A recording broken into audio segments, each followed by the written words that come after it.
Hello friends, मैं Ranjit GS आज तक में आपका स्वागत करता हूं।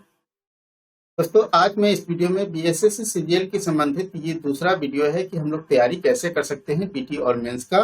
तो ये बीएसएससी सीजीएल की तैयारी, पीटी कम मेंस की तैयारी हम लोग कैसे करेंगे, इसके संबंध में आज हम लोग पूरे विस्तार से जानेंगे कि पीटी के साथ साथ मेंस की तैयारी कैसे की जाए ताकि मेरा अंतिम रूप से चयन हो सके। फाइनल सिलेक्शन के लिए तैयारी हम लोग को करना है, ठीक है।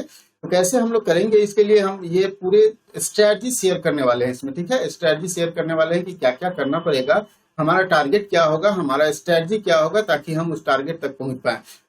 तो वीडियो काफी महत्वपूर्ण होने वाला है, वीडियो को अंत तक देखिए। अगर हमारे चैनल पर नए हैं तो इसे सब्सक्राइब कर ले और बेल आइकन का बटन जरूर दबाएं ताकि आने वाली वीडियो का नोटिफिकेशन आपको सबसे पहले मिल सके। तो सबसे पहले हम लोग बीएसएससी सीजीएल थर्ड प्रिपरेशन की बात कर लेते हैं। तो ऑनलाइन फॉर्म इसका भरा जा रहा है, ठीक है। ऑनलाइन फॉर्म अप्लाई हो रहा है और ये 15 मई तक फॉर्म भरने की अंतिम तिथि है। इसलिए आप लोग 15 मई तक फॉर्म भरना सुनिश्चित करेंगे और समय से फॉर्म भर लेने पर आप लोग को कोई कठिनाई नहीं होगी। किसी भी तरह की कोई इंक्वायरी से संबंधित अगर फॉर्म भरने में कठिनाई हो रहा है तो कई सारे स्टूडेंट्स ने हमें फोन करके पूछा है, मैंने बताया भी है, आप भी पूछ सकते हैं, ठीक है। तो सबसे पहले हम लोग बात कर लेते हैं सिलेबस की। देखिए, जब तक किसी भी वैकेंसी हो, कोई भी वैकेंसी हो, चाहे वो वैकेंसी कितनी बड़ी हो या छोटी हो, सिलेबस की जानकारी होना बहुत जरूरी है। अगर सिलेबस की जानकारी नहीं है तो आप तैयारी नहीं कर पाएंगे और भटकाव की स्थिति बनी रहेगी, ठीक है। भटकाव की स्थिति बनी रहेगी, कभी इधर पढ़ेंगे कभी उधर पढ़ेंगे और आपकी तैयारी नहीं हो पाएगी। सिलेबस को कैसे, एक एक पहलू को अगर जानना है, सिलेबस को बारीकी से जानना है तो इससे संबंधित ऑलरेडी वीडियो अपलोड किया गया है जिसमें मैंने ये बताया है कि आप किस तरह से सिलेबस को बारीकी से समझ सकते हैं, ठीक है। मतलब एकदम एक एक पहलू को, सिलेबस के एक एक चीज को बारीकी से बताया गया है, ठीक है। सिलेबस के एक एक चीज को बारीकी से बताया गया है, कौन से सेक्टर से कौन कौन से टॉपिक्स आपको पढ़ना है। उस वीडियो को डेफिनेट रूप से देखिएगा, मैं उसका लिंक डिस्क्रिप्शन में जरूर दे दूंगा। जहां तक सिलेबस की बात है तो हम लोग एक झलक देख लेते हैं, सिलेबस का एक झलक देख लेते हैं। एक झलक में सामान्य अध्ययन, क्योंकि देखिए तैयारी से संबंधित अगर जानना है, स्ट्रेटजी, तैयारी से संबंधित अगर स्ट्रेटजी बनाना है, सिलेबस को जानना महत्वपूर्ण होता है। अगर सिलेबस आपके पास नॉलेज नहीं है, सिलेबस का नॉलेज नहीं है तो आप तैयारी अच्छे से नहीं कर पाएंगे। तो नॉलेज, सिलेबस का एक आइडिया ले लेते हैं हम लोग। तो सामान्य अध्ययन से 50 अंक के प्रश्न पूछे जाते हैं और इसमें सामान्य अध्ययन से जो 50 अंक के प्रश्न पूछे जाते हैं इसमें साइंस नहीं होता है, ठीक है। साइंस जो है वो गणित और विज्ञान एक साथ अलग से 50 अंक के पूछे जाते हैं। मतलब सामान्य अध्ययन 50 अंक के पूछे जाएंगे, मैथ्स और साइंस आपके 50 अंक के पूछे जाएंगे और तर्क शक्ति मतलब रीजनिंग आपके 50 अंक के पूछे जाएंगे और सभी का एक ही पेपर होता है, ठीक है। एक ही पेपर होता है, ये प्री के लिए, ठीक है, प्री के लिए। मेंस के लिए सेम चीज होता है, सेम जो पीटी में आप पढ़ रहे हैं वही मेंस के लिए पढ़ना है। अलग से एक जनरल हिंदी होता है, क्या होता है, जनरल हिंदी होता है, ठीक है। और ये जनरल हिंदी क्वालिफाइंग मार्क्स का होता है, क्वालिफाइंग करना होता है।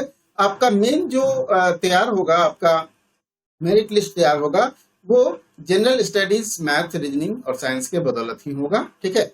ये फाइनल रूप से मतलब सेकेंड पेपर की बात, ये मतलब मेंस की बात कर रहे हैं। लेकिन प्री में अगर आपको सिलेक्शन चाहिए तो सिर्फ प्री में एक ही पेपर होता है और इसमें सामान्य अध्ययन, मैथ्स और साइंस और रीजनिंग से प्रश्न पूछे जाते हैं, ठीक है।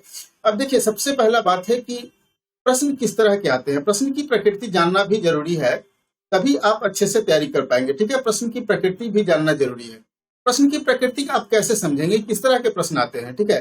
तो प्रश्न किस तरह के आते हैं, इसके लिए आपको प्रीवियस ईयर के प्रश्नों का एनालिसिस करना होगा और इससे संबंधित वीडियो मैंने ऑलरेडी अपलोड किया हुआ है कि प्रीवियस ईयर में किस सब्जेक्ट से कितने प्रश्न पूछे जा रहे हैं, ठीक है। कितने प्रश्न पूछे जा रहे हैं इसका भी मैं डिस्क्रिप्शन में लिंक दे दूंगा, ठीक है। तो ये महत्वपूर्ण है, प्रीवियस ईयर के प्रश्नों को भी आप हल करने का प्रयास कीजिए, ठीक है। प्रीवियस ईयर के प्रश्नों को हल कीजिए, तभी आपको समझ में आएगा कि प्रश्न का स्टैंडर्ड क्या होता है, ठीक है। तभी आप एक बेहतर रणनीति बना पाएंगे। तो पीटी का मेंस की रणनीति बनाकर चलेंगे तभी आपका अंतिम रूप से चयन होगा और अंतिम रूप से ही चयन लेना है, सिर्फ पीटी क्वालिफाई नहीं करना है। तो इसके लिए क्या करना होगा कि आपको तैयारी का जो स्तंभ है, मैंने पिछले वीडियो में शेयर किया था कि तैयारी का 4 स्तंभ है, ठीक है। 4 स्तंभ में से 3 स्तंभ को आज मैं पूरे विस्तार से आपको बताने वाला हूं। तो टारगेट सेट करना है। सबसे पहले हमें ये टारगेट सेट करना है कि हमें कितना नंबर्स लाना है, किस पेपर में किस मतलब पेपर कहें या फिर यूं कह सकते हैं कि किस सेक्टर से कितना मार्क्स आएगा कि मेरा सिलेक्शन श्योर हो जाएगा, ठीक है। और उस टारगेट के आधार पर हम लोग एक स्मार्ट स्ट्रैटेजी तैयार करेंगे और प्रैक्टिस से संबंधित तैयार करेंगे, ठीक है। और हमारा जो टारगेट है वो 120 से 125 मार्क्स का टारगेट है, ठीक है। मतलब 120 मार्क्स का टारगेट है। अब इस टारगेट को अचीव करने के लिए हमें क्या करना होगा, तो टारगेट मेरा तय हो गया, पहला स्टेज, ठीक है। फर्स्ट स्टेज में क्या करना है, टारगेट तय करना होगा। टारगेट मेरा 120 मार्क्स तय हो गया, लेकिन ये 120 मार्क्स आएगा कैसे, हाउ, ये कैसे आएगा, ये कैसे आएगा, इस पर हम लोग चर्चा करेंगे अभी विस्तार से। तो टारगेट तो तय हो गया। रणनीति पर चर्चा करने से पहले दोस्तों मैं आपको बता दूं कि अगर आप बीएसएससी सीजीएल थर्ड की तैयारी करना चाहते हैं तो आप हमारे टारगेट बैच से जुड़ सकते हैं। ये पेड कोर्स है, ठीक है। और ये जीएस आज तक के ऑफिशियल मोबाइल ऐप पर चल रहा है, ठीक है। ऑफिशियल मोबाइल ऐप पर चल रहा है जो आपको प्ले स्टोर में मिल जाएगा, या डिस्क्रिप्शन में भी उसका लिंक दिया हुआ है, जिस पर आपके सभी सेक्टर का मतलब आपको general studies, math plus science और रीजनिंग, ये सभी सेक्टर का अच्छे से पढ़ाई हो रहा है, ठीक है। इसमें आपको वीडियो लेक्चर प्रोवाइड कराए जाते हैं स्टडी मटेरियल पीडीएफ के रूप में, और टेस्ट सीरीज, ये तीनों चीज आपको यहाँ मिलते हैं। कोर्स का फी जो है वो 3000 रुपये रखा गया है। हालांकि अभी ईद का छुट्टी चल रहा है, ठीक है, ईद का छूट चल रहा है, और ईद के छूट में आपको 15% का एक्स्ट्रा डिस्काउंट मिल रहा है। मतलब ये आपको लगभग 2550 रुपए में आपको ये अभी, अगर आप 7 मई से पहले परचेस करते हैं तो मिल जाएगा, ठीक है। और अगर किसी तरह का कोई इंक्वायरी है तो आप हमारे इस नंबर पे कॉल करके हमारे कोर्स के बारे में जान सकते हैं। तो ये था हमारा पेड कोर्स। चलिए अब हम लोग स्ट्रेटजी की चर्चा करते हैं। स्ट्रेटजी की चर्चा मैं आपको बता दूं कि देखिए, मेहनत तो सब लोग करते हैं, मेहनत सब लोग करते हैं, लेकिन कुछ लोग होते हैं खूब मेहनत करते हैं, हार्ड वर्क करते हैं, लेकिन कुछ लोग जो है वो मेहनत करते हैं लेकिन मेहनत को स्मार्ट तरीके से करते हैं। तो हम लोग को भी वही करना है, मेहनत तो करना ही है, बिना मेहनत किए हुए आप सफल नहीं हो सकते, लेकिन मेहनत को स्मार्ट तरीके से करना है ताकि सिलेक्शन, फाइनल सिलेक्शन श्योर हो सके। तो हम लोग मेहनत करेंगे ही। स्मार्ट तरीका क्या होगा वो मैं आज आप लोग को बताने जा रहा हूँ, ठीक है। तो स्मार्ट तरीका हम लोग कैसे जानेंगे, कैसे हमारी तैयारी होगी, तो चलिए देखिए, hard work plus smart strategy, ये दोनों अगर आपकी रणनीति में शामिल है तो आपको श्योर सक्सेस मतलब आपको सफलता मिलेगी ही मिलेगी, ठीक है। तो 120 मार्क्स कैसे आएंगे, तो सबसे पहले हम लोग जनरल स्टडीज की बात कर लेते हैं। जनरल स्टडीज की का टारगेट मैंने तय किया है 35 मार्क्स, मतलब आपको 50 में से 35 मार्क्स लाना है। जनरल स्टडीज में 50 में से 35 मार्क्स लाना है। तब ये 50 में से 35 का टारगेट जो मैंने तय किया है वो कैसे आए, तो इसके लिए हम चर्चा करते हैं। सबसे पहले देखते हैं कि इतिहास से लगभग 10 से अधिक प्रश्न पूछे जाते हैं। कभी 15 पूछे गए हैं, कभी 12 पूछे गए हैं, मतलब 10 से अधिक रहते हैं। भूगोल से भी लगभग 10 से अधिक प्रश्न रहते हैं। राज्य व्यवस्था से कभी कभी 15 प्रश्न भी पूछे गए हैं, इसलिए आप इसको छोड़ नहीं सकते हैं। अर्थशास्त्र और जीके, बिहार जीके की बात करें तो अर्थशास्त्र से 2 से 3 प्रश्न पूछे जाते रहे हैं, और बिहार जीके से भी 2 से 3 प्रश्न पूछे जाते रहे, ठीक है। वही विविध जीके है जिससे में आपको 10 से अधिक प्रश्न, कभी कभी तो देखा गया है ऐसा कि 18 प्रश्न विविध से ही आ गया है, ठीक है। तो विविध जीके आपको देखना ही पड़ेगा, और करंट अफेयर से हमेशा 10 प्रश्न के आसपास में रहते ही रहते हैं, ठीक है। तो ये था आपका, आप देख लिए कि किस सब्जेक्ट से कितना प्रश्न पूछे जा रहे हैं, ठीक है। अब किस सब्जेक्ट से कितना प्रश्न पूछे जा रहे हैं, तो इसके लिए अब हम लोग को करना क्या होगा। तो दोस्तों, सामान्य अध्ययन का हमने टारगेट जो तय किया है वो 35 मार्क्स लाना है, 50 में से 35 मार्क्स लाना है। तो सामान्य अध्ययन के अंतर्गत अब हमें यह तय करना होगा कि हमको किस सब्जेक्ट को अभी से फोकस करके पढ़ना होगा ताकि हमारा जो सिलेक्शन हो वो श्योर, ठीक है। तो इसके लिए फाइनल सिलेक्शन के लिए मैं आपको बता दूं कि आपको कुछ ऐसे सब्जेक्ट है जिसको टारगेट करके चलना होगा कि वहां से प्रश्न कम गलत हो। वहां से अगर प्रश्न कम गलत करना चाहते हैं तो उसको अच्छे से पढ़ना पड़ेगा। तो सबसे पहले हम लोग हिस्ट्री की बात कर लेते हैं। हिस्ट्री में जैसा कि आप लोग को मालूम है कि हिस्ट्री को आप नहीं छोड़ सकते, और हिस्ट्री में एंशिएंट हिस्ट्री, मेडिएवल हिस्ट्री और मॉडर्न हिस्ट्री, ठीक है, ये तीनों से प्रश्न पूछे जाते हैं। अगर इन तीनों में बात करेंगे तो एंशिएंट और मॉडर्न हिस्ट्री से सबसे अधिक प्रश्न रहते हैं, ठीक है, सबसे अधिक प्रश्न रहते हैं। तो हमें एंशिएंट और मॉडर्न को इस तरह से बना लेना है कि आपका प्रश्न वहां से छूटे नहीं, ठीक है। तो इसके लिए मैंने बुक तो ऑलरेडी बताया है कि बुक आप क्राउन जीके या फिर लुसेंट जीके पढ़ सकते हैं। ठीक है, लुसेंट जीके पढ़ सकते हैं। इसके लिए मैंने ऑलरेडी बुक वाले वीडियो में रिकमेंड किया है कि कौन कौन से बुक आपको पढ़ना है, आप देख लेंगे उस वीडियो को। तो हिस्ट्री में आपको क्या करना है कि एंशिएंट हिस्ट्री और मॉडर्न हिस्ट्री को बहुत बढ़िया कर लेना है, और इसके लिए आपको एक रूटीन बनाना पड़ेगा। रूटीन मतलब हो गया कि आप एक पढ़ने का टाइम मैनेजमेंट कीजिए। ठीक है, टाइम मैनेजमेंट, ये पिछले वाले वीडियो में मैंने टाइम मैनेजमेंट पर पूरा चर्चा किया था। क्योंकि टाइम मैनेजमेंट आप नहीं कर पाएंगे तो फिर आप भटक जाएंगे, कौन सा सब्जेक्ट कब पढ़ना है ये तय करना पड़ेगा। ठीक है, अब हम लोग ज्योग्राफी की बात कर लेते हैं। तो ज्योग्राफी में इंडियन ज्योग्राफी होता है, ठीक है, और वर्ल्ड ज्योग्राफी होता है। ये दो सेक्टर है इसका, जिसमें सबसे ज्यादा इंपॉर्टेंट है आपका इंडियन ज्योग्राफी। ठीक है, इंडियन ज्योग्राफी को आपको पूरे अच्छे से देखना होगा। वर्ल्ड ज्योग्राफी में जितने भी आप देखते हैं सौरमंडल, ठीक है, सौरमंडल और पृथ्वी, पृथ्वी के बारे में, चंद्रमा के बारे में जो पढ़ना है, साथ साथ जलमंडल, स्थलमंडल, ये सब आपको करना पड़ेगा। साथ साथ एशिया, ठीक है, एशिया का ज्योग्राफी और अफ्रीका का ज्योग्राफी आपको देख लेना चाहिए। ठीक है, अगर इतने सेक्टर को कवर करेंगे तो ज्योग्राफी से प्रश्न आपके नहीं छूटेंगे। यहाँ तक राज्य व्यवस्था की बात है, मतलब पॉलिटी की बात है, तो पॉलिटी आसान होता है पढ़ना भी समझना भी, इसलिए पॉलिटी को आप पूरा करेंगे। पॉलिटी से प्रश्न हमेशा पूछे जाते हैं, इसलिए पॉलिटी को आपको पूरा करेंगे। अर्थशास्त्र को आप लास्ट में पढ़ने का प्रयास करेंगे। ठीक है, लास्ट में इसको रखेंगे। बिहार जीके को भी लास्ट में रखेंगे। हालांकि बिहार जीके से संबंधित जितना मैंने वीडियो ऑलरेडी अपलोड किया हुआ है अपने यूट्यूब चैनल पर, इसके संबंधित वीडियो अब आप देख लेंगे तो यहाँ से बिहार जीके कवर हो जाएगा। और मैं आप लोग को आज ही बता दूं कि आप लोग के लिए एक अच्छी खबर है, और अच्छी खबर यह है कि बीएसएससी सीजीएल की तैयारी है। तो ठीक है, हमारे यूट्यूब चैनल पर भी, ठीक है, यूट्यूब चैनल पर जिसको आप अभी वॉच कर रहे हैं, ये चैनल पर आप लोग के लिए लाइव क्लासेस शुरू होने जा रहे हैं। ठीक है, लाइव क्लासेस होगा और ये लाइव प्रैक्टिस क्लासेस होगा। ठीक है, इसमें आपको मॉक टेस्ट वगैरह लगाना होगा, और ये लाइव प्रैक्टिस क्लासेस जो है सप्ताह में 2 दिन होंगे। ठीक है, 2 दिन होंगे और ये बहुत जल्द शुरू हो जाएगा। मैं आपको बता दूंगा कि कब से शुरू कर रहा हूँ। ठीक है, तो ये आपने देख लिया कि आपको अर्थशास्त्र और बिहार जीके को अंत में लेकर चलना है। विविध जीके में आप देखेंगे कि लुसेंट के लास्ट में या फिर क्राउन के लास्ट में जितना भी विविध जीके दिया हुआ है उतना को आपको अच्छे से कर लेना है, उससे आपका अच्छा से तैयारी हो जाएगा। और करंट अफेयर्स के लिए आप डेली एक जो मैगजीन लेते हैं आप वो पढ़ लीजिए। एसपीडी आप मंथली अगर लेते हैं तो एसपीडी को पढ़ लीजिए, या फिर मैं अपनी यूट्यूब चैनल पर जो वीकली करंट अफेयर्स डालता हूं उतना अगर आप देख लेते हैं तो आपका करंट अफेयर्स का प्रिपरेशन अच्छे से हो जाएगा। तो दोस्तों ये था जीके की किस तरह से जनरल स्टडीज के सेक्टर को, जनरल नॉलेज के सेक्टर को कवर किया जाए ताकि हम 35 मार्क्स के टारगेट को पूरा कर सके, जिसमें मैंने बताया कि आपको history, geography, polity, miscellaneous GK और करंट अफेयर्स, ये 5 सेक्टर को इस तरह से टारगेट करना है कि आपको 35 मार्क्स आ सके। क्योंकि कट ऑफ जो है, अगर कट ऑफ के लिहाज से देखेंगे तो हाल ही में दरोगा का एग्जाम हुआ है, बीपीएससी का एग्जाम है, मतलब बिहार में कई सारे एग्जाम लगातार हो रहे हैं। तो डेफिनेट रूप से जीके सेक्टर, जीके जीएस का सेक्टर जो होगा वो स्टूडेंट का काफी अच्छा होगा। मैथ का भी, मैथ रीजनिंग का भी सेक्टर, क्योंकि दरोगा का एग्जाम हाल ही में लोग दिए हैं, तो काफी अच्छा होगा। तो आपको उस टारगेट तक पहुंचने के लिए आपको 120 प्लस करना ही पड़ेगा, तभी आप अच्छा कर पाएंगे। और इसके लिए जनरल स्टडीज में आपको इन 5 सेक्टर को जो मैंने बताया उस पर फोकस करना पड़ेगा। चलिए अब हम लोग बात कर लेते हैं अगले सेक्टर की।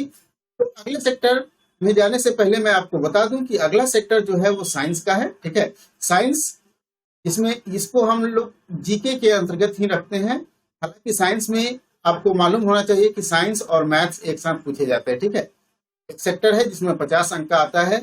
तो मानकर चलिए कि अगर 25 अंक का साइंस पूछता है, ठीक है, कभी कभी आप ऐसा देखेंगे कि 20 मार्क्स का ही साइंस पूछ दिया, कभी कभी 30 मार्क्स का ही पूछ दिया, तो इससे घबराना नहीं है। अगर 20 मार्क्स का साइंस पूछ दिया तो आपको 18 करके आना है, अगर 30 का कर दिया तो आपको 25 करके आना है। ठीक है, इस तरह से आपकी तैयारी होनी चाहिए।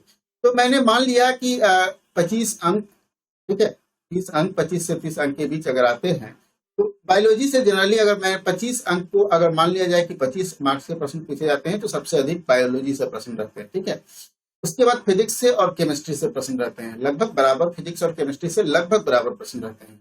तो इसके लिए भी आपको प्रीवियस ईयर के प्रश्न को देखना पड़ेगा कि क्या वेरिएशन हो रहा है। ठीक है, वेरिएशन क्या हो रहा है और कहां से प्रश्न पूछे जा रहे हैं। ठीक है, प्रश्न कहां से आ रहे हैं। तो इसके लिए आपको प्रीवियस ईयर के प्रश्न को देखना पड़ेगा और बायोलॉजी को मुख्य टारगेट लेकर चलना पड़ेगा ताकि आप अच्छे से नंबर ला सके। बायोलॉजी और फिजिक्स केमिस्ट्री को अगर एक बार या 2 बार देख लेंगे तो फिजिक्स केमिस्ट्री का सेक्टर बायोलॉजी की अपेक्षा थोड़ा इजी होता है और करना आसान होता है, ठीक है।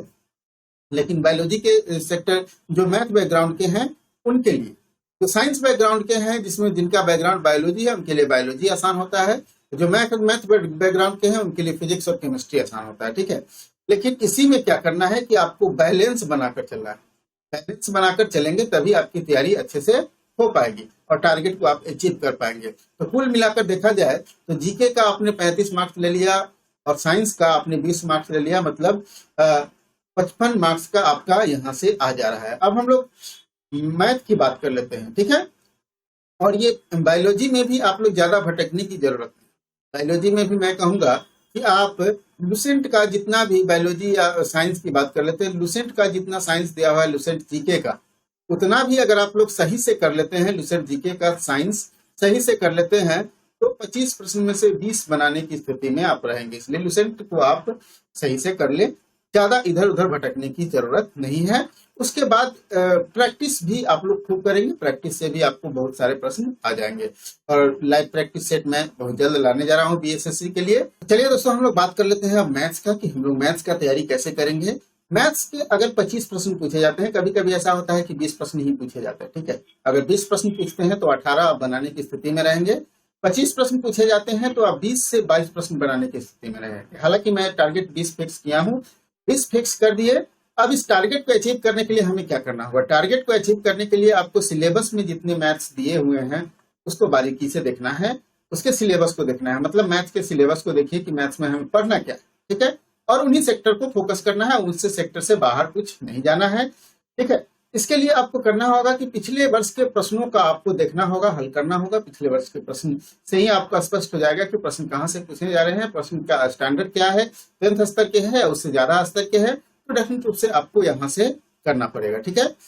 तो डेफिनेट रूप से आपको यही करना है कि मैथ का जो टारगेट है वो 20 को करने के लिए, 20 प्राप्त करने के लिए आपको सिलेबस को बारीकी से देखना होगा और पिछले साल के प्रश्नों को हल करना पड़ेगा, ठीक है। सिलेबस के अनुसार ही मैथ्स का चैप्टर बनाना है और उस चैप्टर का प्रैक्टिस बनाना है। जैसे अगर कोई चैप्टर आप सॉल्व करते हैं, ठीक है, चैप्टर आप सॉल्व करते हैं और उस चैप्टर के जितने भी फॉर्मूलाज वगैरह हैं, फार्मूला वगैरह को देखने के बाद आप उस चैप्टर में अगर 50 प्रश्न है तो प्रयास करना है कि तय कर लेना है। जैसे एक जैसे उसमें 20 प्रश्न होंगे या एक जैसे 10 प्रश्न होंगे, तो एक जैसे अगर 10 प्रश्न है तो उसमें से 5 को सॉल्व कर लेना है या 4 को सॉल्व कर लेना है। फिर नेक्स्ट दूसरे जैसे अगर 5 प्रश्न है तो उसमें से 3 को सॉल्व कर लेना है। इस तरह से क्या होगा कि आपकी तैयारी जो होगा वो फास्ट होगा। अगर 50 के 50 आप बनाने लगेंगे, ठीक है, 50 के 50 आप बनाने लगेंगे तो फिर आपको समस्या होने लगेगी। साथ साथ आपको ट्रिक पर भी फोकस करना होगा, ट्रिक को भी आपको ध्यान में रखना होगा। ट्रिक भी अपना एक ट्रिक अगर डेवलप कर लेते हैं तो आप एग्जाम में आसानी से कम समय में प्रश्न को हल कर पाएंगे, ठीक है। इसलिए ट्रिक भी डेवलप करते चलना है। इस तरह से मैथ का तैयारी करेंगे तो कुल मिला के आपने देख लिया कि 55 मार्क्स वहां था और 20 मार्क्स यहाँ से आ गया तो कुल 75 मार्क्स हो गया। अब कितने मार्क्स की तैयारी करना है कि हमारा जो है 120 मार्क्स का आ जाए, तो चलिए आगे बातें करते हैं, ठीक है। अब आ गया रीजनिंग। रीजनिंग बहुत ही बड़ा सेक्टर होता है, 50 अंक का इससे पूछा जाता है, ठीक है। तो रीजनिंग बड़ा सेक्टर है, 50 मार्क्स के इससे प्रश्न पूछे जा रहे हैं। तो 50 मार्क्स के प्रश्न पूछे जा रहे हैं तो डेफिनेट रूप से यह इसका भूमिका जो होगा आपके रिजल्ट में, इसका जो भूमिका होगा वो काफी निर्णायक होगा, ठीक है। यही निर्णय करेगा कि आपका रिजल्ट आ रहा है या नहीं आ रहा है। अगर आप चाहते हैं कि रीजनिंग को हम छोड़ दे या मैथ को छोड़ दे या किसी एक सेक्टर को छोड़ के रिजल्ट ला दे तो ये कदापि संभव नहीं है, ठीक है। तो रीजनिंग एक बड़ा सेक्टर है, रीजनिंग की तैयारी आपको अच्छी से करना पड़ेगा। और रीजनिंग की तैयारी अच्छे से करने के लिए आपको क्या करना होगा कि इसका टारगेट जो मैंने सेट किया है, ठीक है, रीजनिंग का जो टारगेट मैंने सेट किया है वो 45 सेट किया है कि आपको 45 से 48 आपको करना पड़ेगा। 45 से 48 अगर करते हैं और भी टाइम टेबल के अंतर्गत, ठीक है। आपको मालूम है कि 2 घंटे 15 मिनट का समय आपको मिलने वाला है और इस 2 घंटे 15 मिनट में आपको 150 प्रश्न को हल करना है, ठीक है। साथ साथ निगेटिव मार्किंग भी है, उसको भी ध्यान में रखना है।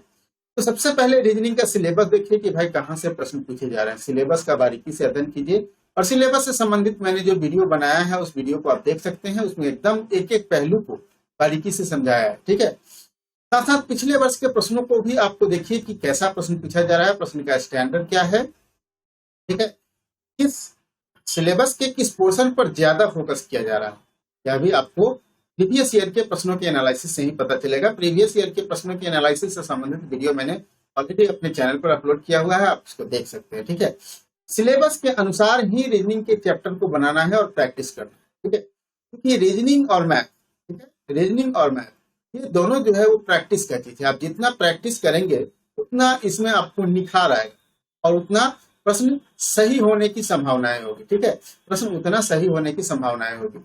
इसलिए आप जो चैप्टर बनाए उससे जुड़ा हुआ कम से कम 10 प्रश्न को जरूर सॉल्व करें, ताकि आपका प्रैक्टिस हो जाए और आपको मेमोराइज हो जाए। साथ साथ आप कुछ ट्रिक्स भी डेवलप करें, या ट्रिक्स अगर जानते हैं तो बहुत अच्छी बात है, ट्रिक्स भी डेवलप करें। ये ट्रिक्स आपको कम समय में प्रश्न को हल करने में मदद करेगा। तो ये था आपका स्ट्रेटजी, स्मार्ट स्ट्रेटजी।